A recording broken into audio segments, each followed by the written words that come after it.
नमस्कार दोस्तों, मेरा नाम Anurag. Welcome back to Lal classes. आज हम आर्टिकल के ही कंटिन्यू करेंगे आगे के लेक्चर। ठीक है, हमने हाल ही के वीडियो में समझा था कि इनडिफिनिट आर्टिकल से कौन से यूजेस से सेंटेंस बनते हैं और उनका मतलब क्या होता है ए और एन का, और कैसे उसको यूज किया जाता है। आज हम डिफिनिट आर्टिकल के बारे में बात करेंगे। डिफिनिट आर्टिकल का मतलब होता है कि द, और इनडिफिनिट आर्टिकल का मतलब होता है ए और एन। ये हमने लास्ट वीडियो में समझा था, तो आप लास्ट वीडियो पे आप आई बटन को क्लिक करके जा सकते हैं और वहां पर देख सकते हैं कि मैंने मेंशन कर दिया उस पे कि ए और एन कैसे यूज किया जाता है सेंटेंस में और मतलब क्या होता है। ठीक है, तो चलिए आज हम यूज समझते हैं डिफिनिट आर्टिकल। तो पहला रूल लिखा हुआ है, when we talk about particular person और थिंग। मैं आपको पहले ही बता चुका हूं, इस द को हम तब यूज करते हैं जब कोई पर्टिकुलर पर्सन, कोई विशेष स्पेसिफिक चीज या वस्तु हो गई या कोई पर्सन के बारे में, इंसान के बारे में बात कर रहे होते हैं, तब हम बात करते हैं। जैसे कि मैंने एक सेंटेंस लिखा है, तो उसमें है कि the book you want is out of print. अब देखिए, बुक थिंग है। अब ये पर्टिकुलर बुक क्यों हुई, क्यों यहां पर द आया है, चलिए उसको हम समझते हैं। अब यहां पर अगर सेंटेंस लिखा हुआ है the book you want is out of print, तो इसका मतलब तो ये हुआ ना कि वो बुक जो आप चाहते हैं, वो बुक जो आप चाहते हैं वो अभी इस टाइम प्रिंट से बाहर है, मतलब कि उसका प्रिंट नहीं है हमारे पास। ठीक है, तो इसका मतलब क्या हुआ, इसका मतलब ये हुआ हम एक पर्टिकुलर बुक की बात कर रहे हैं जो हम चाहते हैं वो आउट ऑफ प्रिंट है, वो उसकी प्रिंट नहीं है, मतलब कि ये आप समझ लीजिए। तो इसीलिए हमने दा का यूज किया, क्योंकि वो बुक हमारी स्पेसिफिक बन गई। क्यों बन गई, क्योंकि वो हम बुक चाहते थे।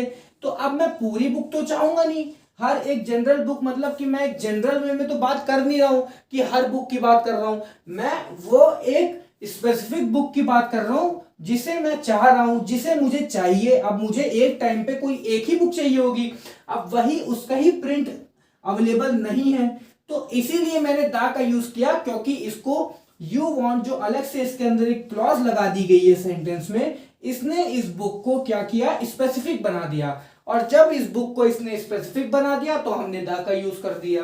चलिए सेकंड समझते हैं, when a singular noun is meant to present a whole class. ठीक है, अब बात की जा रही है यहां पर सिंगुलर नाउन, प्लूरल नाउन। ये दो तरह की नाउन हमारे पास होती है।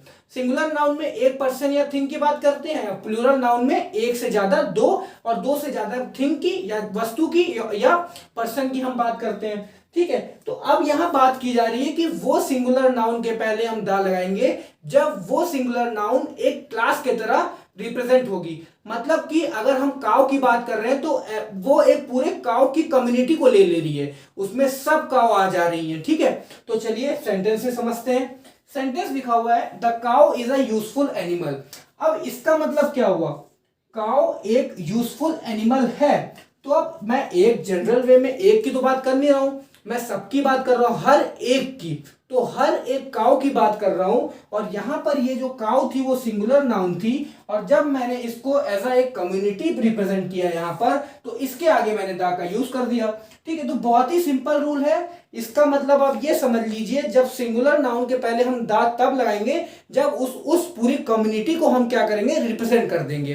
ठीक है, तो यहाँ हर एक प्रत्येक काव की बात हो रही है, हर एक प्रत्येक गाय की बात हो रही है जो कि यूजफुल है। अब लिखा हुआ है, the horse is a Nobel animal.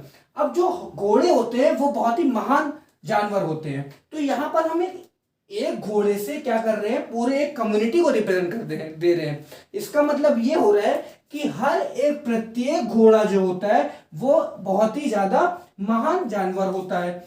Last लिखा है, द कैट लव्स कंफर्ट। अब हमने इसमें क्या किया, सिंगुलर नाउन के माध्यम से हमने पूरी कैट की कम्युनिटी को रिप्रेजेंट कर दिया और बता दिया कि हर एक कैट को जो है कंफर्ट पसंद होता है।